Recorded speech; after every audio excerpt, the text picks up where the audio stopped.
मरियम औरंगजेब का foreign funding case का तमाम रिकॉर्ड सामने लाने का मुतालबा। इमरान साहब की जालसाजी का एक और नाकाबिले तरदीद सबूत सामने आ गया। शौकत खानम के डोनर्स की पीटीआई डोनर्स जाहिर करके स्क्रूटनी कमेटी रिपोर्ट में शामिल करना खौफनाक इंकशाफ है। इमरान साहब ने खैराती इदारे को सियासी मकासद के लिए इस्तेमाल करने का जुर्म किया है। Election commission foreign funding case को रोजाना की बुनियाद पर सुने, कार्रवाई को लाइव टेलीकास्ट भी किया जाए।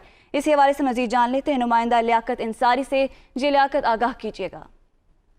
आज बिल्कुल गुज़श्ता दिनों हुकूमती जो वज़रा हैं उनकी जानब से जो शरीफ फैमिली के केसेस है उनकी लाइव जो है वो प्रोसीडिंग का मुतालबा सामने आया था। तो अब पाकिस्तान मुस्लिम यूनियन की तर्जुमान ने जो है वो शौकत खानम के हवाले से जो फंडिंग का सियासी इस्तेमाल हुआ है और जो उसके बाद फॉरेन फंडिंग केस का मामला है, इसको बुनियाद बनाते हुए तमाम रिकॉर्ड सामने लाने और इलेक्शन कमीशन से मुकदमे की कार्रवाई लाइव दिखाने का मुतालबा किया है। मरियम औरंगजेब का कहना है कि इमरान खान की जालसाजी का एक और नाकाबिले तरदीद सबूत सामने आया और शौकत खानम के डोनर्स को जो है पीटीआई डोनर्स जाहिर करके स्क्रूटनी कमेटी की रिपोर्ट में शामिल करना खतरनाक इंकशाफ। उन्होंने कहा कि डोनर्स ने पीटीआई को चंदा जो है दिया और लेकिन जालसाजी करके इनको पार्टी फंडिंग के नामों की फहरिस्त में जो है वो फॉरेन फंडिंग फहरिस्त में डाल दिया गया और इमरान खान ने खैराती इदारे को मनी लॉन्ड्रिंग और अपने सियासी मकासद के लिए इस्तेमाल करने का जुर्म किया है। उन्होंने कहा कि शौकत खानम के लिए दिए जाने वाले चंदे को सियासी फंड में बदल कर जुर्म किया गया है और इस हवाले से उन्होंने इलेक्शन कमीशन से मुतालबा किया कि इस मुजरिमाना